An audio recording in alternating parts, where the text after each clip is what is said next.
So today, March 19th, 2014, has been 32 years since the legendary metal guitar player Randy Rhoads died in a tragic plane crash near Orlando, Florida. Randy was a big influence on a lot of players, especially in the metal community. What he was doing was just unbelievable for back then. Like I guess even now, it's still 32 years later, his music is still being loved and played, and people are still being influenced by him. And he's part of the reason why I play like heavy metal music. I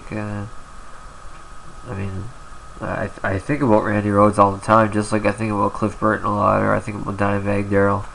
Losing their lives in such untimely ways. Like, it's really sad with Randy too, because he went on the bus just basically to take some pictures.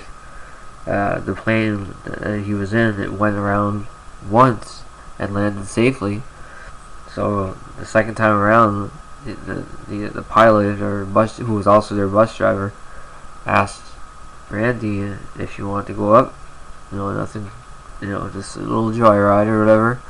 So Randy and their wardrobe assistant, I guess, went up with Randy and the pilot, and I guess the pilot got too close whenever he was buzzing the bus, I guess, and the airplane clipped the bus, and made the bus. It clipped the wing off. I think it shattered half of the bus.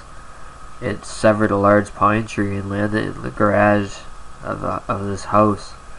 And in the garage, it was a 2-car garage, and the whole thing just went up in flames, and the house was a mess. And Randy, they were all killed on impact, and then they were, tragically burned. And it's just so cruel, because, what if he hadn't gone up in that plane? Like, it's sad. It's ultimately sad. If he wouldn't have got on that plane, he would have been like, wow. I was gonna go on the plane that time, but the bassist Rudy Sarzo, Randy was trying to coax him into going up with him. He said, just for fun, it'll be fun. But it was really early in the morning, and he said, no, it's not. I don't think that guy should be flying a plane if he's been driving a bus all night. And that's really, really true. So Randy kind of didn't even play a role in his own death. He just went up for a simple flight, take a couple of pictures.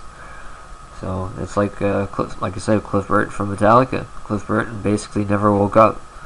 Got thrown through the window, and boom, the bus landed on top of him, so it killed him instantly, I'm sure. So anyhow, 32 years later, Randy Rhoads, you're still missed. You're one of the best guitar players of all time, I believe. I believe you're within the top 10 easily, definitely.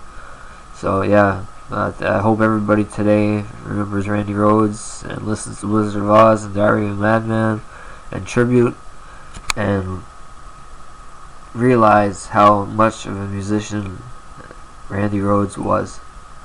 He was 25 years old, was way too young to die. I'm 31, so rest in peace, Randy. We all miss you. The metal community misses you.